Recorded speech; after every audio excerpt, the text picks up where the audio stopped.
Joining me now, three House members from California. Congresswoman Sara Jacobs, member of the House Foreign Affairs and Armed Services Committees. Congresswoman Sydney Kamlager-Dove. Congresswoman, member of the House Foreign Affairs and Judiciary Committees. And Congressman Robert Garcia, member of the Homeland Security and House Oversight Committees. Thank you all very much for coming back to the Saturday show. So I'm going to just go round robin. I'm going to come to you, Congresswoman Jacobs, last, since you're actually sitting here. Congressman Garcia, what are you hearing from your constituents these last 3 weeks?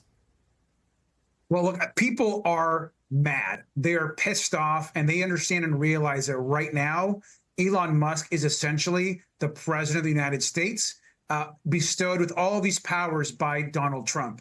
Jonathan, I just left a rally right now with a bunch of teachers from my community who are demanding that Elon Musk immediately, essentially desist and stop his attack on the Department of Education. What you're seeing right now is this richest person on the planet and his team of cronies, by the way, out there trying to dismantle our government and our institutions. And what we're hearing from Democrats on the ground, from constituents on the ground, is that they are angry and they want to make sure that us in Congress are matching that energy and matching that anger. And we as a Congress have got to go out there and fight like hell. Congresswoman Kamlager-Dove, you hearing the same thing? Absolutely. The phones have been ringing off the hook. I am hoping the same is happening for Republicans because Lord knows they are running into the shadows. I just had a series of conversations with our community clinic associations and also folks from the education community who are afraid, given the pause in funding for research at the National Institute of Health. That means that PhD students, residents, medical students, all of the research that they're conducting is on pause right now. So if you're conducting a clinical trial, now you have devices in your belly that you can't get out. If you are trying to study for a cure for cancer, that research is on pause. And that means that our elders, folks who are sick, folks who are looking for a cure are going to be not denied access to the kind of innovation and health care that they deserve from us. Folks are mad as hell. They are not going to take it anymore, and we are right there with them. Congresswoman Jacobs, are you hearing the exact same thing? Are people mad?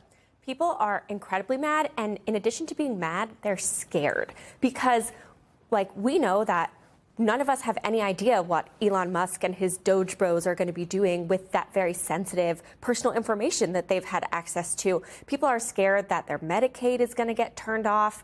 I visited Head Starts. Early childhood education, we know, is so important. That is all federally funding. They don't know if they're going to get the funding to continue serving these really low-income, vulnerable children who need it.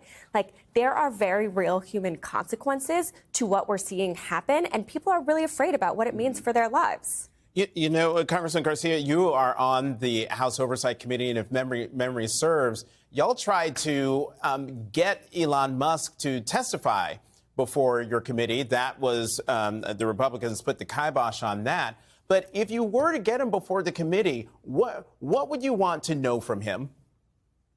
Well, I think we want to expose to the American public why he's doing what he's doing, why he's attacking all these federal agencies. And we should be clear, what he's trying to do is destroy our institutions so that then he can take all of that he has saved with his government elimination of programs and agencies and give himself, his billionaire buddies, and his company an enormous tax break. What they are all building towards right now is a huge tax break for himself and the richest people in this country. That's what all these attacks are. That's why he's attacking things like USA, the Department of Education, programs that are vital to seniors, to young people, to students, because he just can't get enough money, even though he's the richest person on the world. And by the way, getting richer every day since Donald Trump has been elected. So it's a scam. He should come testify before the committee. We're not sure what he's afraid of. And by the way, Jonathan, this week will be our very first DOGE subcommittee meeting in oversight. So that should be interesting as well.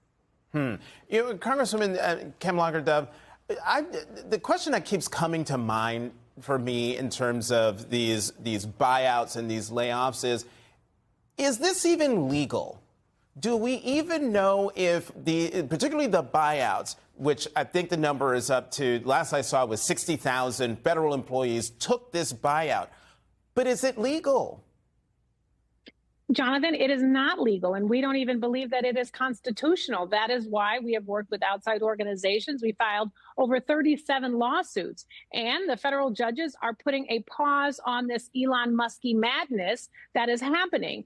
I want to add the fact that he's trying to get into our coffers. There's a reason why he went directly to the Treasury. This is a person who said he wants to become a trillionaire, and he goes to the Treasury, which is the coffers for $6 trillion of our dollars. He wants access to that money to drain our bank accounts. Not only that, having access to all of our data means that you can do incredible manipulation. If you have people's health records, if you have their health data, if you have access to their social security numbers, to their federal ID numbers, to their medical benefits, do you know how powerful and dangerous you are, especially if it is a possibility that you are a foreign insurgent and are working with Russia and China? There is a reason why there were Russians wearing MAGA hats outside of the USAID office taking selfies. No, this is not legal, and they know it, but they don't care. But guess what, Jonathan? We do, and so do the American people. Congresswoman Jacobs, as the Congresswoman said, this is not legal. They know it's not legal, but they don't care. And that is the part that gives me pause. That who's to say that, courts could side with the plaintiffs, could side with the American people, but Elon Musk and President Trump could decide, well, who cares what the courts say? If that ends up being the case, what recourse do you have? Do all three of you have as members of Congress? What recourse do we have as the American people? Well, that's a really good question. And that is the scary thing that we're all worried about. And I will say the judges who are putting these restraining orders in place, they are not just liberal judges. In fact, the judge who put the restraining order in place, stopping the USAID employees from being all put on leave, was a Trump-appointed judge. Okay, so even people who don't necessarily agree with us politically understand that this is illegal.